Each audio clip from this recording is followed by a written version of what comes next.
اللهم صل على محمد وعلى آل محمد كما صليت على إبراهيم وعلى آل إبراهيم إنك حميد مجيد اللهم بارك على محمد وعلى آل محمد كما باركت على إبراهيم وعلى آل إبراهيم إنك حميد مجيد الحمد لله মুআজ্জাজ হাজিরিন সম্মানিত এলাকাবাসী আল্লাহ পাকের দরবারে লাখো কোটি শুকরিয়া রব্বে করিম দয়া করে মেহেরবানি করে আমাদেরকে রজব মাসের পহেলা জুমায়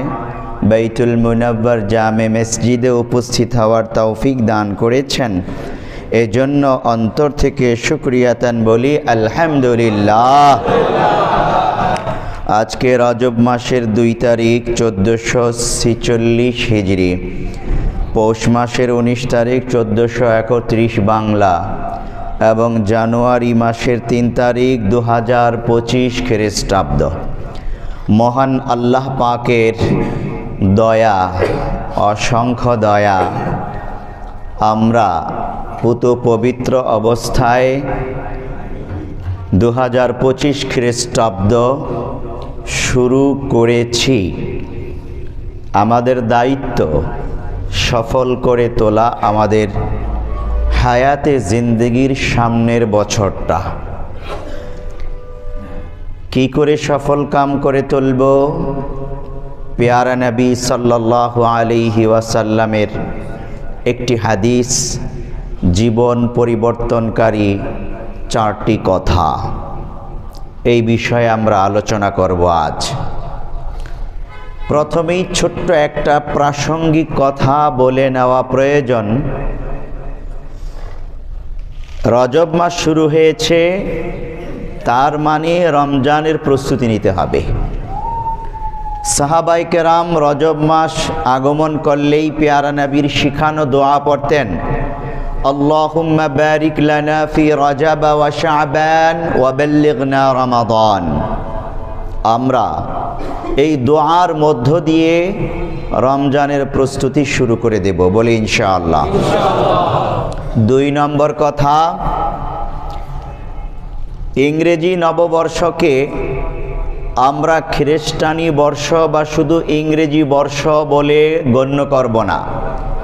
তারা এই বর্ষটাকে উদযাপন করেছে নাপাকভাবে, এখনও করতেছে নাপাকভাবে, অন্যায়ভাবে, গুনাহ নাফরমানির মধ্য দিয়ে। কিন্তু তারা জানে না তারা কত বড় অপরাধ করতেছে। একজন নবীর জন্ম সন বা বছরকে কেন্দ্র করে কত বড় অপরাধ করছে। 2025 খ্রিস্টাব্দের অর্থ হলো হযরত ঈসা আলাইহিস সালামের বয়স এখন বর্তমানে 2025 খ্রিস্টাব্দ রানিং, 2025 বছর। হযরত ঈসা আলাইহিস সালাম জীবিত হবার পর, পৃথিবীতে আগমন করার পর তিনি কি মৃত্যুবরণ করেছেন? না, তিনি মৃত্যুবরণ করেননি।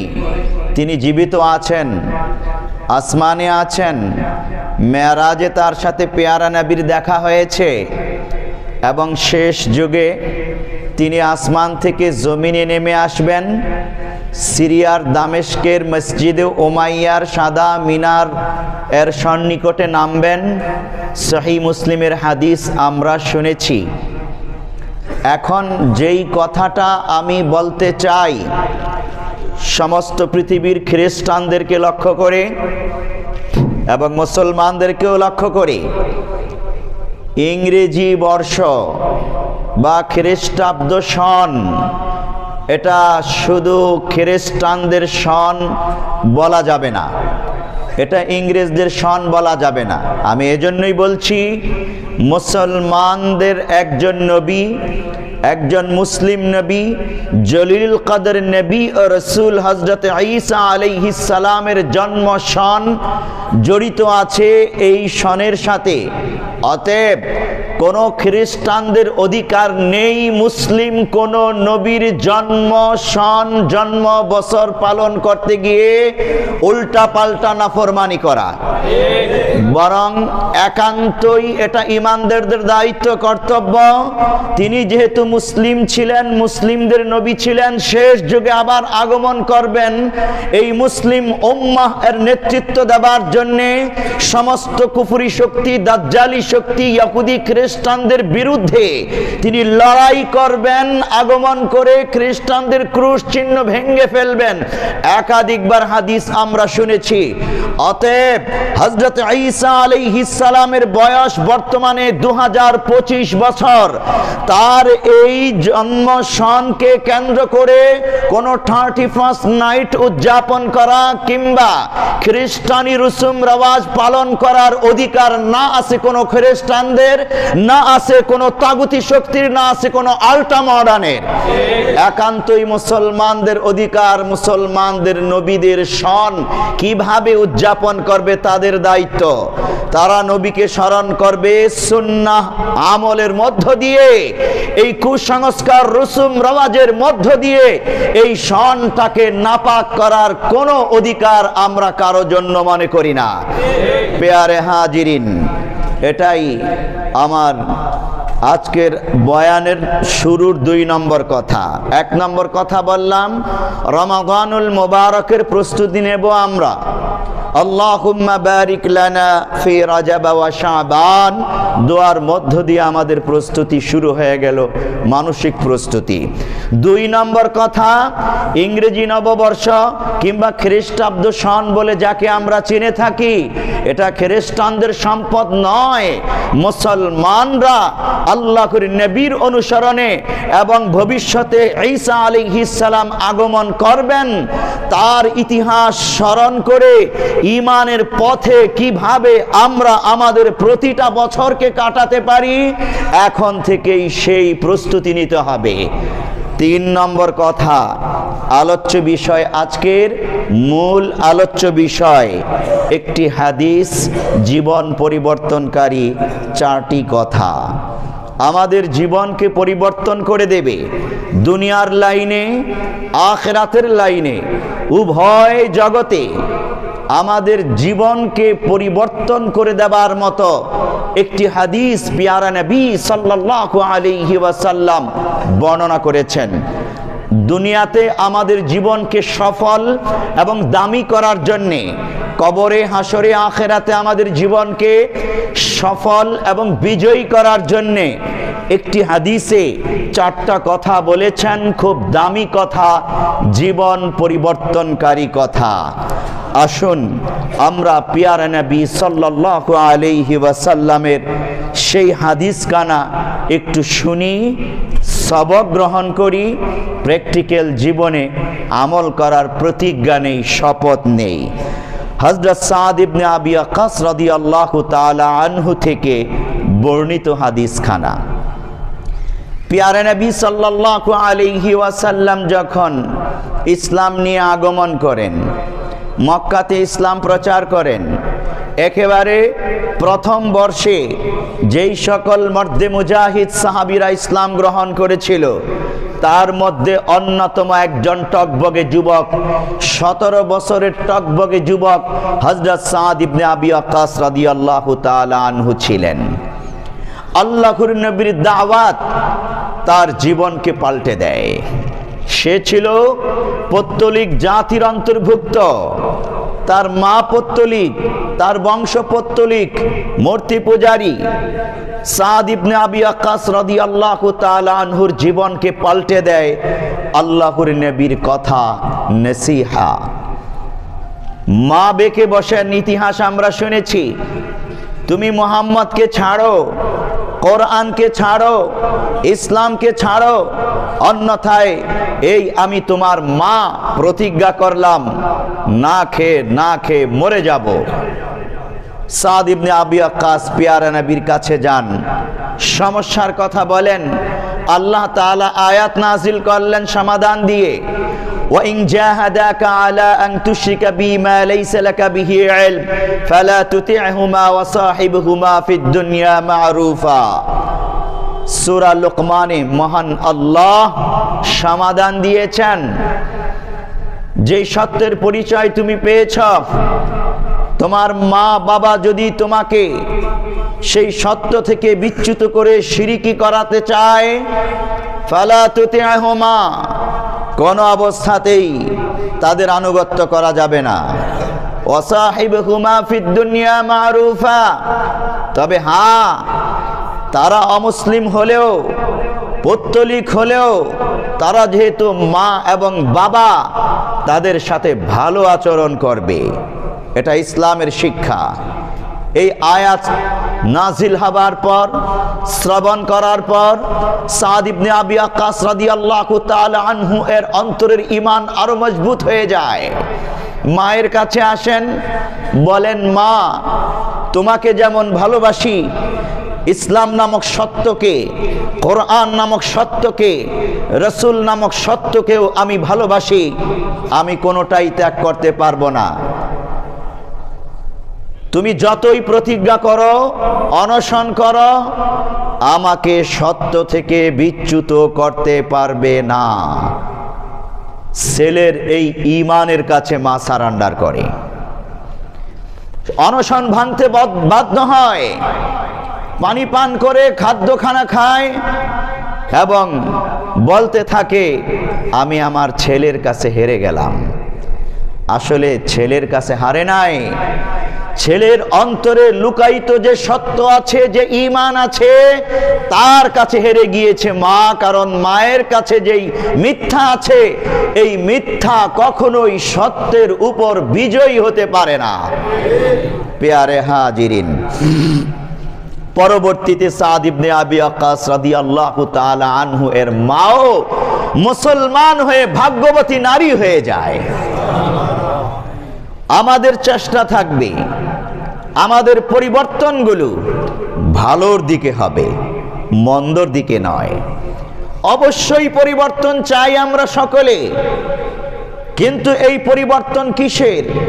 ক্ষমতার পরিবর্তন, মন্দের দিকে পরিবর্তন, আরো বাড়ি গাড়ি অনেক কিছু গড়ে তুললাম সেটার পরিবর্তন, চরিত্রের অধপতন ঘটলো ভালো থেকে এটার পরিবর্তন না।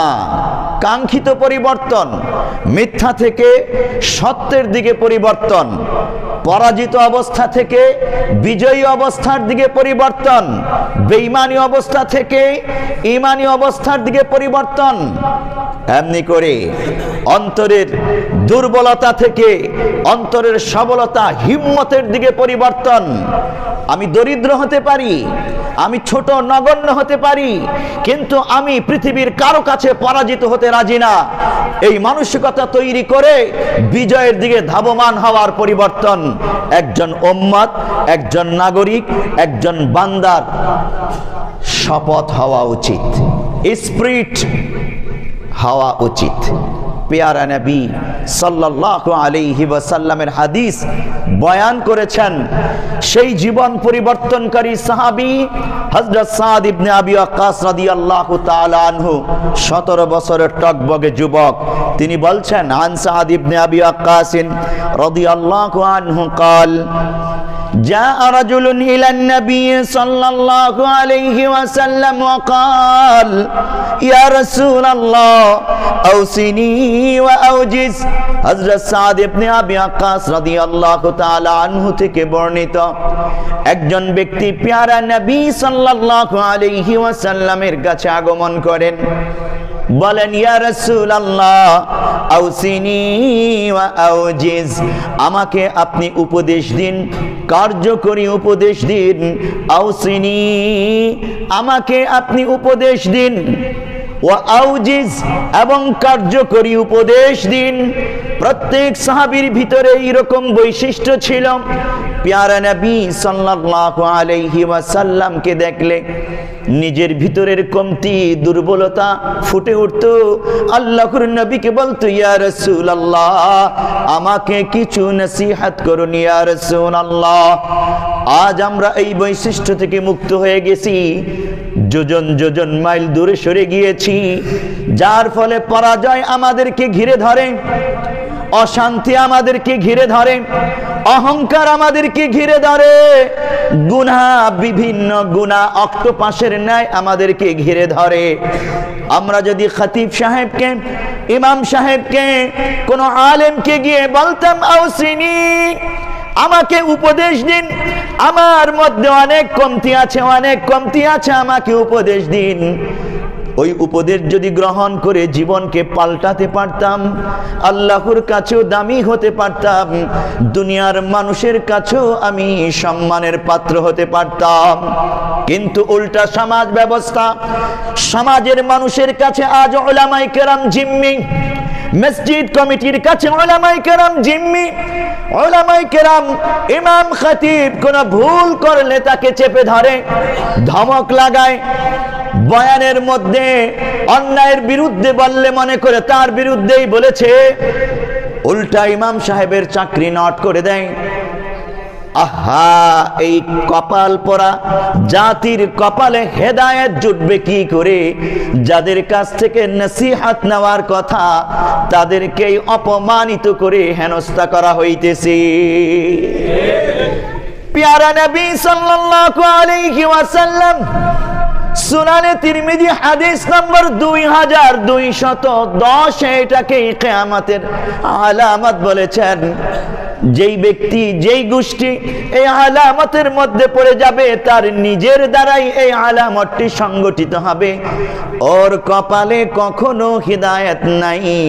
আল্লাহর নবী বলেছেন, আল উলামা ওয়ারাসাতুল আম্বিয়া, উলামায়ে কেরাম হলেন নবীগণের ওয়ারিস। এখন তো ইচ্ছে করলেও আমরা নবী পাবো না, ইচ্ছে করলেও বলতে পারবো না, আউসিনি ইয়া রাসূলুল্লাহ, ওগো আল্লাহর রাসূল, আমাকে একটু নসিহত করুন, আমি ভুলের মধ্যে আছি, গুমরাহির মধ্যে আছি, মুক্তি পেতে চাই, একটু নসিহত করুন। ইচ্ছে করলেও পাবো না নবীকে, কিন্তু নবীর ওয়ারিস উলামায়ে কেরাম আছে, ইচ্ছে করলে তার কাছে গিয়ে বলতে পারি, আউসিনি ইয়া ওয়ারাসাতুল আম্বিয়া, আউসিনি ইয়া ওয়ারাসাতুল আম্বিয়া। এই সিফাত উম্মত যতক্ষণ অর্জন না করবে, ততক্ষণ উম্মত বিজয়ের পথে হাঁটতে পারবে না, হেদায়েতের পথে হাঁটতে পারবে না।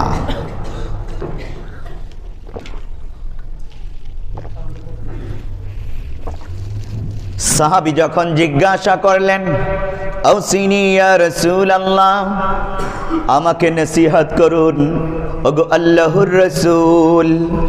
এবার শুনুন, প্যারা নবী সাল্লাল্লাহু আলাইহি ওয়াসাল্লাম নসিহত করলেন, চারটা কথা বললেন, জীবন পরিবর্তনকারী চারটা কথা, দামি কথা।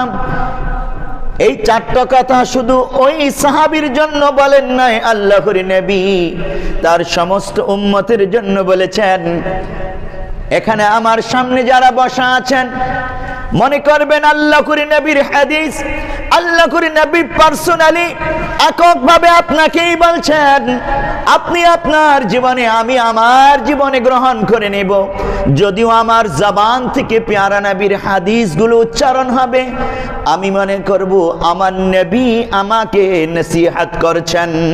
ক্বালা লাহুন নবী সাল্লাল্লাহু আলাইহি ওয়াসাল্লাম, রাসূলুল্লাহ সাল্লাল্লাহু আলাইহি ওয়াসাল্লাম তাকে বললেন, আলাইকা বিল ইয়াসি ওয়া মিম্মা ফি আইদিন নাস, আলাইকা বিল ইয়াসি ওয়া মিম্মা ফি আইদিন নাস। ও আমার সাহাবী, মানুষের হাতে যা আছে তা থেকে তুমি নিরাশ হয়ে যাও। এক নম্বর উপদেশ, মানুষের কাছে যা কিছু আছে, মানুষের হাতে যা কিছু আছে, তার উপর তুমি নির্ভরশীল হয়ো না, তার দিকে তুমি তাকিয়ে থেকো না। মানুষের হাতের সম্পদ, মানুষের হাতের ক্ষমতা, মানুষের হাতের ইজ্জতের উপর তোমার কেরিয়ার গড়ে তুলো না। তুমি তোমার কেরিয়ার গড়ে তুলো নিজের উপর, নিজের কাছে যা আছে তা দিয়েই মহান আল্লাহর উপর তাওয়াক্কুল করো। আল্লাহ তোমাকে মেধা দিয়েছে, দুটো হাত দিয়েছে, দুটো চোখ দিয়েছে, দুটো পা দিয়েছে। এই অঙ্গ প্রত্যঙ্গ খরচ করে মহান রবের দেওয়া তৌফিককে ব্যবহার করে তুমি তোমার জীবনকে পাল্টে নাও, তোমার জীবনের পরিবর্তন ঘটাও। তুমি কেন অন্যের উপর নির্ভরশীল হবা? তুমি কেন অন্যের হাতের দিকে তাকিয়ে থাকবা? তুমি কেন অন্যের সম্পত্তির উপর নির্ভরশীল হবা? তার কাছে কোটি টাকা আছে, ওই দিকে তাকিয়ে তোমার লাভ নাই, লাভ নাই। ওটা তার টাকা, তার কাছেই থাকতে দাও। তোমার কাছে 1 টাকা আছে, এটাকেই তুমি বাড়াও, এটাকেই তুমি পরিবর্তন ঘটাও। আল্লাহর উপর তাওয়াক্কুল করে তুমি তোমার পরিশ্রমকে কাজে লাগাও। আল্লাহর উপর তাওয়াক্কুল যেটাকে তাকদীরও বলা হয়, আর পরিশ্রম যেটাকে তাদবীর বলা হয়। তাকদীরকে তাকদীরের জায়গায় রেখে মহান আল্লাহর উপর তাওয়াক্কুল করে তুমি তোমার তাদবীর চালিয়ে যাও। তোমার কাছে যা আছে, তোমার যৌবন আছে, তোমার কথা বলার শক্তি আছে, তোমার লেখার শক্তি আছে, তোমার পড়ার শক্তি আছে, তোমার হাত দিয়ে কাজ করার শক্তি আছে, তোমার পা দিয়ে চলার শক্তি আছে, মেধা আছে একটি বুদ্ধি করার জন্যে, চিন্তা করার জন্যে, গবেষণা করে পরিকল্পনা প্রণয়ন করার জন্যে। হে আমার সাহাবী, হে আমার উম্মত, তুমি তোমার এই যোগ্যতাকে কাজে লাগাও, মহান আল্লাহর উপর নির্ভরশীল হয়ে যাও। দুনিয়ার কারো উপর তুমি নির্ভরশীল হয়ো না।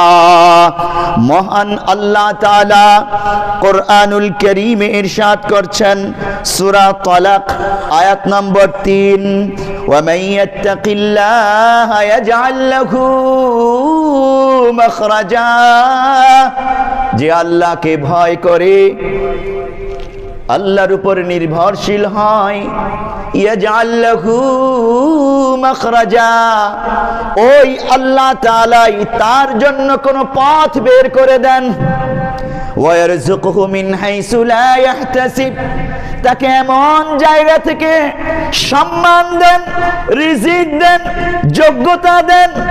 লা ইয়াহতাসিব, সে কল্পনাও করে নাই এখান থেকে তার রিজিক আসবে, এখান থেকে তার সম্মান আসবে, এখান থেকে তার ব্যবস্থা হয়ে যাবে, সে কল্পনাও করে নাই। আমাদের প্রত্যেকের জীবনে এমন অসংখ্য ঘটনা রয়েছে, আমরা কল্পনাও করি নাই যে ওই জায়গা থেকে আমার জন্য ব্যবস্থা হয়ে যেতে পারে। মহান রবের উপর যখন আমি আর আপনি তাওয়াক্কুল করব, আল্লাহ তাআলা এই আয়াতেই বলছেন, ওয়া মান ইয়াতাওয়াক্কাল আলাল্লাহ ওয়া মান ইয়াতাওয়াক্কাল আলাল্লাহি ফাহুয়া হাসবুহ। যেই ব্যক্তি আল্লাহর উপর তাওয়াক্কুল করে, আল্লাহ তাআলাই তার জন্য যথেষ্ট হয়ে যায়। সুবহানাল্লাহ। ওয়া মান ইয়াতাওয়াক্কাল আলাল্লাহি ফাহুয়া হাসবুহ। সুতরাং আমি বিপদগ্রস্ত হয়েছি, ভরকে যাওয়া যাবে না, নিরাশ হতাশ হওয়া যাবে না। আমি অভাবগ্রস্ত, ঋণগ্রস্ত, মামলা মুকদ্দমায় জড়িত, অশান্তিতে জর্জরিত, কোনো হতাশাগ্রস্ত হওয়া যাবে না। ওয়া মান ইয়াতাওয়াক্কাল আলাল্লাহ ফাহুয়া হাসবুহ। যেই ব্যক্তি আল্লাহর উপর তাওয়াক্কুল করে, আল্লাহ তাআলাই তার জন্য যথেষ্ট হয়ে যায়। জিজ্ঞাসা বলবেন, আমরা তো আল্লাহর উপরই তাওয়াক্কুল করি, কিন্তু পাই না কেন? বুঝতে হবে কোথাও ঘাটতি আছে, তাওয়াক্কুলের মধ্যে কোথাও ঘাটতি আছে। তাওয়াক্কুলটা পরিপূর্ণ করতে পারি নাই বলে আমাদের ঘাটতি, আমাদের পরিপূর্ণ ফল পাওয়া যায় না। ও মুসলমান, আব্দুল কাদের জিলানী রাহমাতুল্লাহি আলাইহি এর ইতিহাস আমরা শুনেছি। যখন আব্দুল কাদের জিলানী ছোট, মা তাকে বাগদাদে পাঠিয়েছে শিক্ষা দীক্ষা অর্জন করার জন্যে। বগলের নিচে 40টা দিনার সেলাই করে দিয়েছে খরচের জন্য, লেখাপড়ার খরচ। আব্দুল কাদের জিলানী এই টাকার উপরে শুধু নির্ভরশীল ছিলেন না, বরং আল্লাহ প্রদত্ত এই সম্পদকে তিনি কাজে লাগাবার জন্যই এটা মা তাকে নিরাপদে বগলের নিচে সেলাই করে দিয়েছে। কিন্তু মা তাকে শিখিয়েছে, বাবা কোনো অবস্থায় তুমি মিথ্যা বলবা না, সব সময় বিপদে পড়লেও আল্লাহর উপর তাওয়াক্কুল করবা, গুনাহ করার সময় আখিরাতের কথা স্মরণ করবা। তুমি যাই কিছু দুনিয়ায় করো না কেন, আখিরাতে তোমার রবের সামনে দাঁড়িয়ে তোমাকে প্রত্যেকটা কাজের হিসাব দেওয়া লাগবে।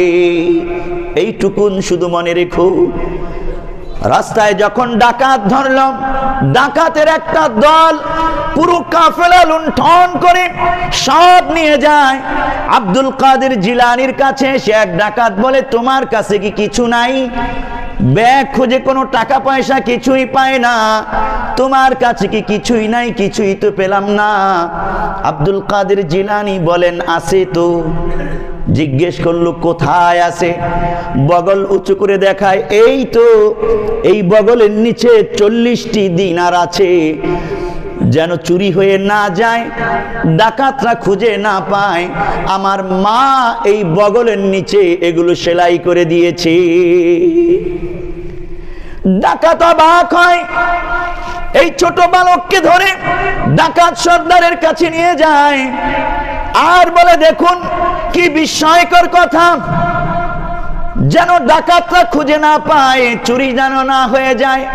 তার মা এই দিনারগুলো বগলের নিচে সেলাই করে লুকিয়ে রেখেছে। অথচ জিজ্ঞাসা করার সাথে সাথে সে বগল খুলে দেখিয়ে দেয়, কিছুই তো বুঝতে পারতেছি না। ডাকাত সর্দার জিজ্ঞাসা করে, বাপু তুমি না বললে তো আমরা খুঁজে পাইতাম না, তুমি কেন বললা? তোমার এই 40টা দিনারই তো তোমার সম্পদ। ছোট বাচ্চা আব্দুল কাদের জিলানী, মক্তবের বাচ্চা, মাদ্রাসার বাচ্চা আব্দুল কাদের জিলানী জবাব দেয়, আরে আমি তো এই শুধু 40টা দিনারের উপর নির্ভরশীল না। আমার মা আমাকে শিখিয়েছেন, আমার মা আমাকে বলেছেন, বাবা বিপদে পড়লে আল্লাহর উপর তাওয়াক্কুল কইর, দুনিয়ার কারো উপর না। আমি তো আল্লাহর উপর তাওয়াক্কুল করেছি, অন্য কিছুর উপর না। আমার মা বলেছেন, বাবা কখনো মিথ্যা বলবা না। আমি তো মিথ্যা বলতে পারি না, মিথ্যা বললে হাসরের ময়দানে আল্লাহর সামনে দাঁড়িয়ে আমি চেহারাটা কি করে আমার রবকে দেখাবো, কি করে আমার রবকে জবাব দিব? এই জন্য আমি মিথ্যা বলতে পারি নাই। আখিরাতের হিসাব আমাকে দেওয়া লাগবে, আমি মিথ্যা বলতে পারি নাই। আমার মার উপদেশ আমি রক্ষা করেছি।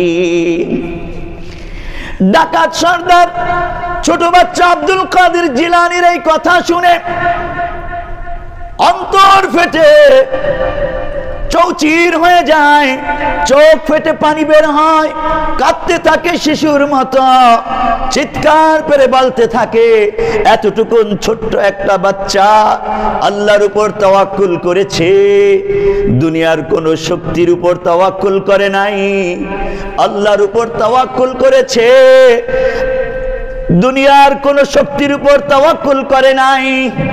এতটুকুন একটা বাচ্চা আল্লাহর সামনে দাঁড়াতে হবে, এই জন্য মিথ্যা বলে নাই। আর আমরা এত বড় বড় মানুষগুলো দিনের পর দিন, বছরের পর বছর ওই আল্লাহর উপর তাওয়াক্কুল করতে পারলাম না, ডাকাতি করে খেতে হবে, ডাকাতির উপর নির্ভরশীল হয়ে গেলাম। ওই আল্লাহকে ছোট্ট একটা বাচ্চা এত ভয় করে, সামনে দাঁড়াতে হবে মহান রবের, আর আমি এত বড় আল্লাহর বান্দা, আমি ওই ভয়টুকুন করতে পারলাম না। কত বড় হতভাগা এই ছোট বাচ্চাটার কাছে কাছে আমরা কত পরাজিত। এমন পরিবর্তন হয় তার জীবনে, এমন পরিবর্তন হয় তার জীবনে। ছোট বাচ্চাকে বলে আমাদেরকে তওবা করাও, তওবা করাও। আব্দুল কাদের জিলানী, তার মা জিলানে বসা। আব্দুল কাদের বাগদাদে ডাকাত দলদেরকে সামনে নিয়ে শপথ করাইতেছেন, তওবা করাইতেছেন। সমস্ত ডাকাতরা কাঁদতেছে। প্রধান ডাকাত আব্দুল কাদের জিলানীর হাতের উপর হাত রেখে বাইআত করতেছে, তওবা করতেছে। গুনাহের রাস্তা থেকে ঈমানের পথে ফিরে আসার প্রতিজ্ঞা করতেছে। কোথায়? জিলানে বসা মা, আর ওই মা জিলানে বসে তার সন্তানের মাধ্যমে ডাকাতদের বিশাল বড় একটা দলকে তওবা করিয়ে হেদায়েতের পথে নিয়ে আসতেছি। সুবহানাল্লাহ। ও মুসলমান, আমি শুধু এই কথাই বলছিলাম। আল্লাহর নবী বললেন আলাইকা বিল ইয়াসি ওয়া মিম্মা ফি আইদিন নাস। আল্লাহর উপর তাওয়াক্কুল করে তোমার হাতে যা আছে তা দিয়েই তুমি সামনে বাড়ো, চলো। অন্যের কাছে কি আছে ওটার উপর তুমি নির্ভরশীল হইও না, তাহলে পৃথিবীর কেউ তোমাকে পরাজিত করতে পারবে না। পৃথিবীর কেউ তোমাকে করুণার দৃষ্টিতে তাকাতে পারবে না। তুমি হয়তো ছোটখাটো কোনো কাজ করো, কিন্তু কেউ তোমাকে করুণা করতে পারবে না। যারা বড় বড় ডিগ্রিধারী জেন্টলম্যান সরকারি চেয়ারে বসে কলমের খোঁচায় দুর্নীতি করে, বরং ওরাই হলো ফেরেশতার কাছে করুণার পাত্র, আল্লাহর কাছে করুণার পাত্র। ওই হালাল টাকা কামাই করে নিজের হাতে ভ্যান চালক, রিক্সা চালক, ক্ষুদ্র দোকানদার, ওদের কাছে ওই বড় বড় অফিসাররা তারা করুণার পাত্র।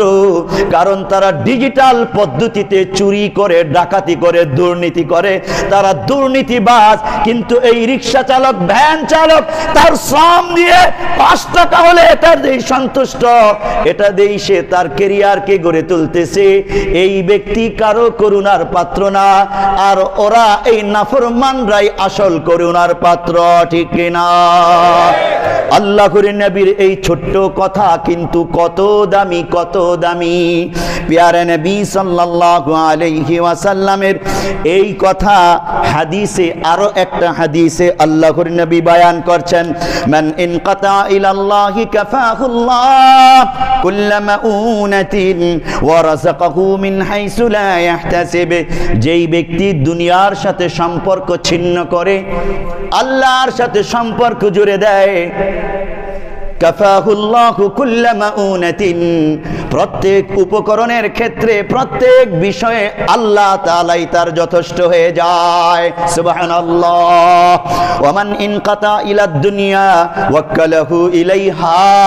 আর যেই ব্যক্তি আল্লাহর সাথে সম্পর্ক ছিন্ন করে, আল্লাহর উপর তাওয়াক্কুল না করে, দুনিয়ার উপর তাওয়াক্কুল করে, দুনিয়ার উপর নির্ভরশীল হয়ে যায়, দুনিয়ার সাথে যাবতীয় সম্পর্ক কায়েম করে দেয়, আল্লাহর নবী বলছেন আল্লাহ তাআলা তাকে দুনিয়ার উপরই নির্ভরশীল বানিয়ে দেন, সে অপদস্থ হয়ে যায়। এই জন্য বাংলাদেশের একজন প্রথিত যশা কবি, মুসলিম রেনেসাঁর কবি, কবি ফারুক আহমদ, প্যারা নবী সাল্লাল্লাহু আলাইহি ওয়াসাল্লামের এই হাদিসাংশের অনুবাদ একটি কবিতার মধ্যে করে আমাদেরকে নসিহত করেছেন। তোরা চাসনে কিছু কারো কাছে খোদার মদদ ছাড়া, তোরা পরের উপর ভরসা ছেড়ে নিজের পায়ে দাঁড়া। তোরা চাসনে কিছু কারো কাছে খোদার মদদ ছাড়া, তোরা চাসনে কিছু কারো কাছে খোদার মদদ ছাড়া, তোরা পরের উপর ভরসা ছেড়ে নিজের পায়ে দাঁড়া। আল্লাহর নবী এই নসিহাই করেছেন, আলাইকা বিল ইলিয়া, আলাইকা বিল ইয়াসি মিম্মা ফি আইদিন নাস।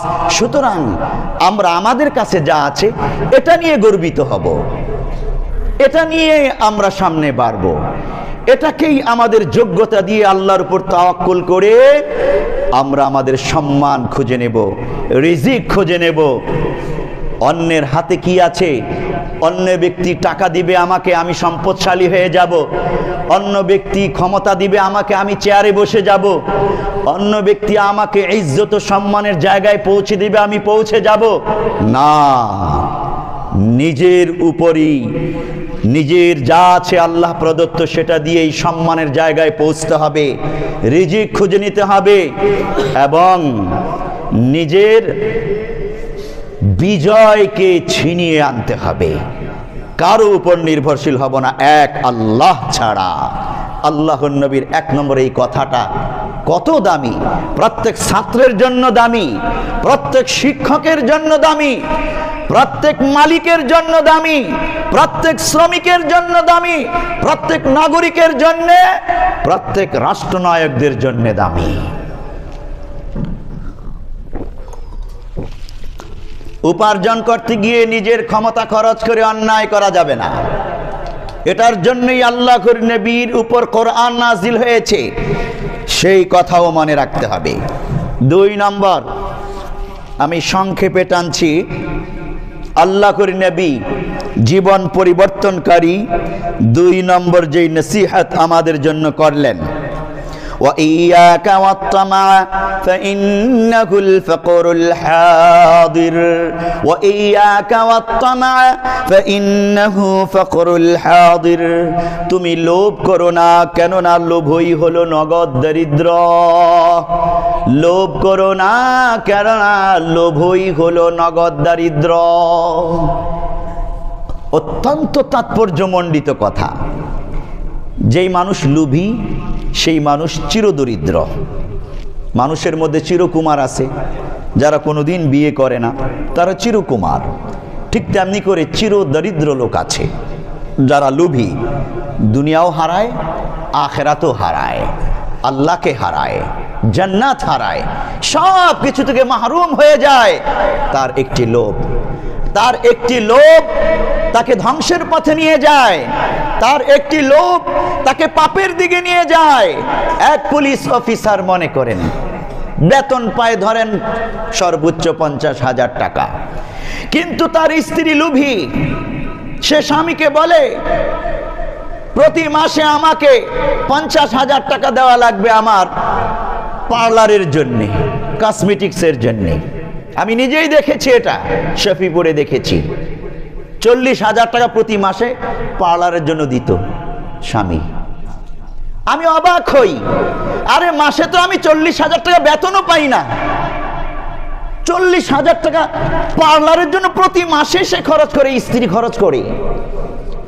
তো আমি বলছিলাম পুলিশ অফিসার বেতন পায় 50,000 প্রতি মাসে, তাকে যদি 50,000 পার্লারের জন্য দেওয়া লাগে, ঘর ভাড়া দিবে কিভাবে, সংসার চলবে কিভাবে, ছেলে মেয়ের লেখাপড়া, বর্তমান যুগে একটি ছেলে একটি মেয়ের লেখাপড়া করাইতে গেলে 2টি ছেলে মেয়ের লেখাপড়াতেই তো 50,000 টাকা লেগে যায়, পাবে কোথায়? এরপরও প্রতি মাসে মাসে স্ত্রীর এই বায়না সেই বায়না, দিল্লি যেতে হবে মার্কেটিং করব, ওই বিভিন্ন দেশে যেতে হবে, বাংলাদেশের মার্কেট তার পছন্দ না, বিদেশে গিয়ে মার্কেট করবে, 2 লক্ষ 3 লক্ষ টাকার লেহেঙ্গা তাকে পরতে হবে, কিনে আনতে হবে অনুষ্ঠানে যাওয়ার জন্যে।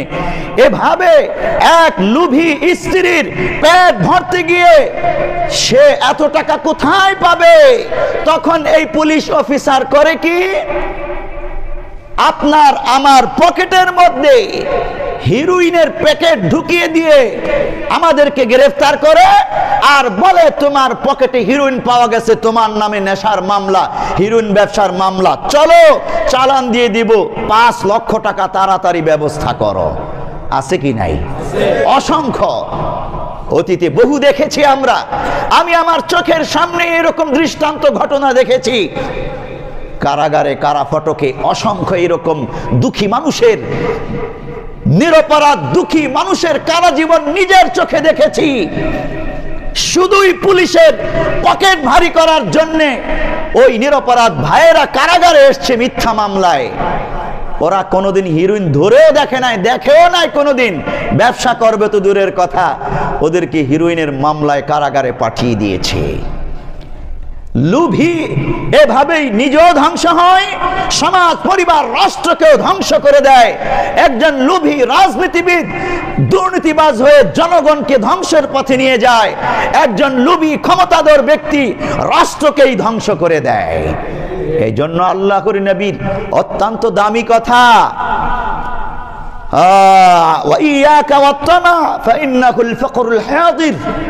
লোভ করো না, এটা নগদ দারিদ্র।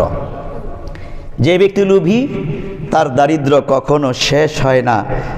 বুখারী শরীফের হাদিস 6439 নম্বর হাদিস, আল্লাহর নবী নিজে বলছেন, লাউ কানা লি ইবনি আদম ওয়াদিয়ান মিন মালিন লাবতাগা ওয়াদিয়ান সালিসা। কোন আদম সন্তান যদি দুটি উপত্যকা সমান সম্পদের মালিক হয়ে যায়, লাবতাগা ওয়াদিয়ান সালিসা, তাহলে সে 3 নম্বর আরেকটা সম্পদের উপত্যকা অর্জন করার জন্য চেষ্টা করে, লালায়িত হয়। 100 কোটি টাকার মালিক হয়েছে, আক্ষেপ করে আরেকজনের 400 কোটি টাকা, আমারও 400 কোটি টাকা বানান লাগবে। একটা বাড়ির মালিক হয়েছে, তার লোভ শেষ হয় না, চিন্তা করে আমাকে আরো একটা বাড়ির মালিক হওয়া লাগে। একটা ফ্যাক্টরির মালিক হয়েছে, আরেকটা ফ্যাক্টরির মালিক হওয়া লাগে। এভাবে লোভ করতে গিয়ে অন্যায়ভাবে সম্পদ কামাই করে, অন্যের জমি দখল করে, অন্যের মাথায় বাড়ি দিয়ে নিজের উদ্দেশ্য চরিতার্থ করে, আল্লাহর বান্দা আল্লাহর পবিত্র জমিনকে নাপাক করে দেয়।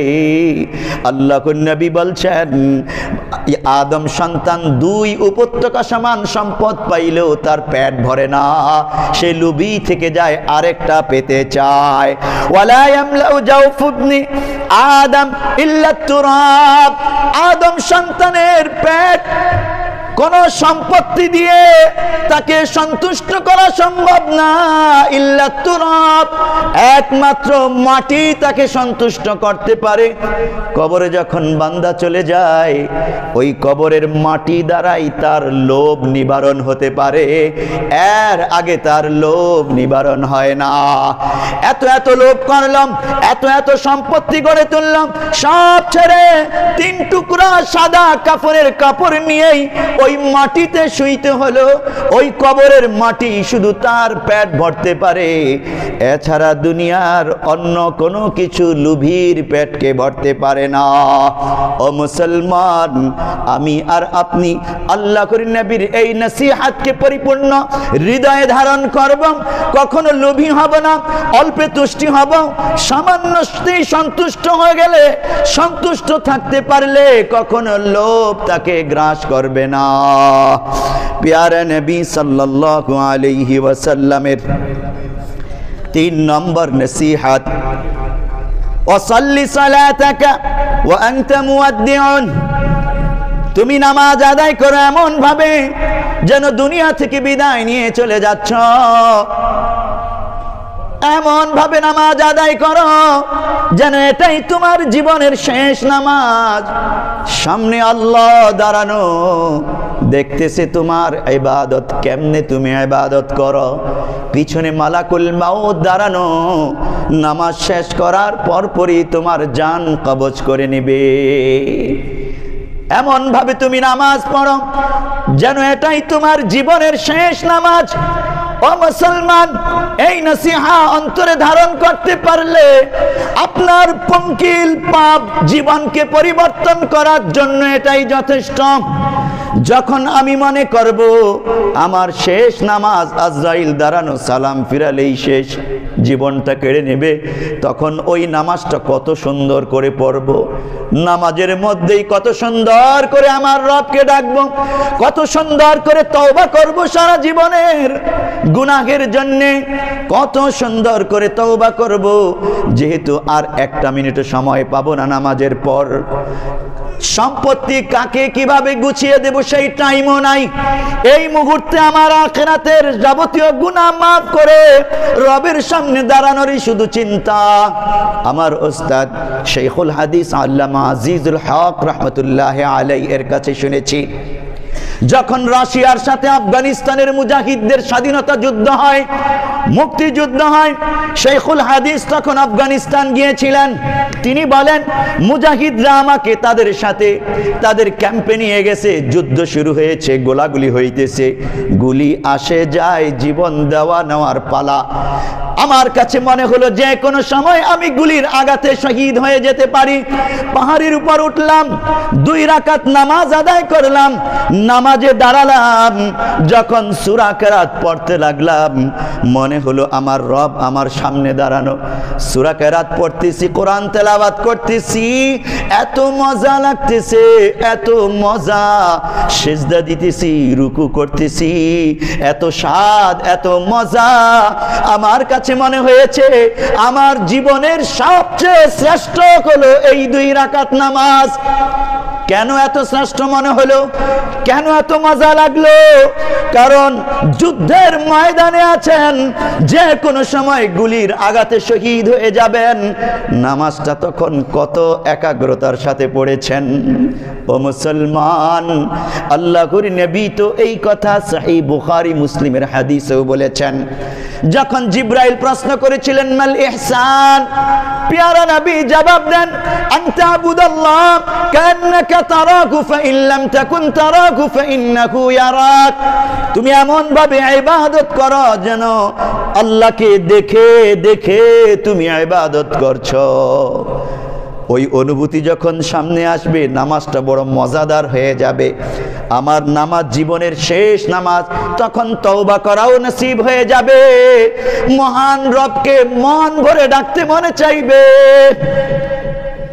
আমার জীবনকে পরিবর্তন করার জন্য খুব দামি নসিহত প্যারা নবী সাল্লাল্লাহু আলাইহি ওয়াসাল্লাম 4 নম্বর যে দামি কথাটা বলেছেন, জীবন পরিবর্তনকারী দামি কথা, ওয়া ইয়াকা ওয়া মা তা'তাদিরু মিনহুম, ওয়া ইয়াকা ওয়া মা তা'তাদিরু মিনহু।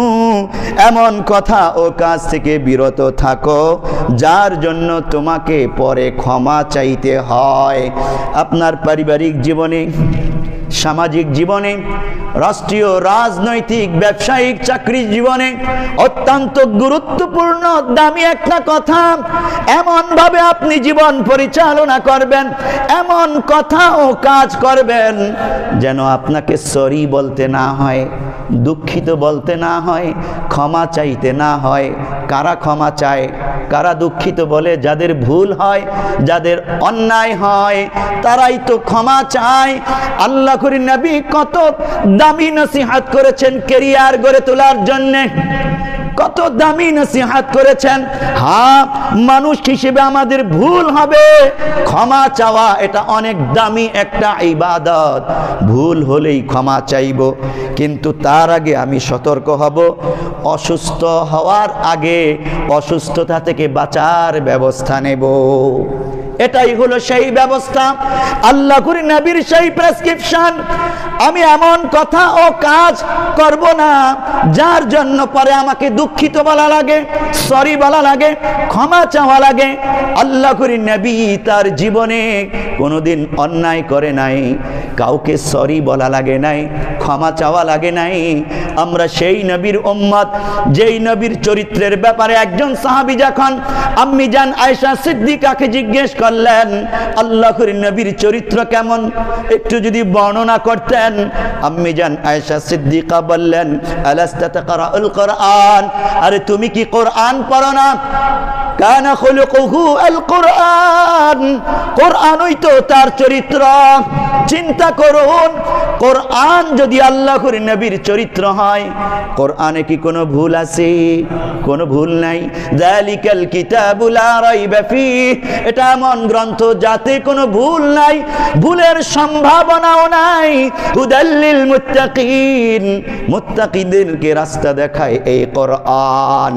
ওই আল্লাহর নবীর মতো মতো চরিত্র গড়ে তুলব, এমন কথা বলবো না, এমন কাজ করব না যাতে আমাকে পরে ক্ষমা চাইতে হয়, লজ্জিত হইতে হয়। অথচ তাকিয়ে দেখুন পারিবারিক জীবনে, সামাজিক, ব্যবসায়িক, রাষ্ট্রীয় জীবনে আমরা কত ভুল করি, কতবার ক্ষমা চাই। আবার যারা অহংকারী তারা ভুল করেই যায়, ক্ষমা চাওয়ার কোনো নাম গন্ধ নাই। এমনকি ক্ষমতায় বসে খুন খারাপি করে, অন্যায় অপরাধ করে, নাগরিকদেরকে হত্যা করার পরেও তাদের কোনো অনুশোচনা আসে না যে আমি অন্যায় করেছি। 16 বছর যাবৎ ফেসিবাদী কাজ করার পরেও অনুভূতি জাগলো না যে আমি খুন করেছি, অন্যায় করেছি, বরং আরো অহংকারী মনোভাব দেখায়। আছে কি নাই? ও মুসলমান, আপনার আমার মধ্যে যেন এই চরিত্র না আসে, অহংকারী হব না। আবার ক্ষমা চাওয়া লাগে এইরকম অনর্থক কথা ও কাজও বলবো না। মিন হুসনি ইসলামিল মারই তারকুহু মা লা ইয়ানিহি। আল্লাহর নবী বলেছেন ইসলামের সৌন্দর্যতা হলো, চমৎকার সৌন্দর্যতা হলো অনর্থক কাজ ও কথা থেকে বেঁচে থাকা। আল্লাহ তাআলা আমাদেরকে জীবন পরিবর্তনকারী এই 4টি কথা ভালো করে বুঝার, হৃদয়ে ধারণ করার, আমল করার এবং সমগ্র পৃথিবীতে ছড়িয়ে দেওয়ার তৌফিক দান করুন বলি আমিন। ওয়া মা আলাইনা ইল্লাল বালাগ।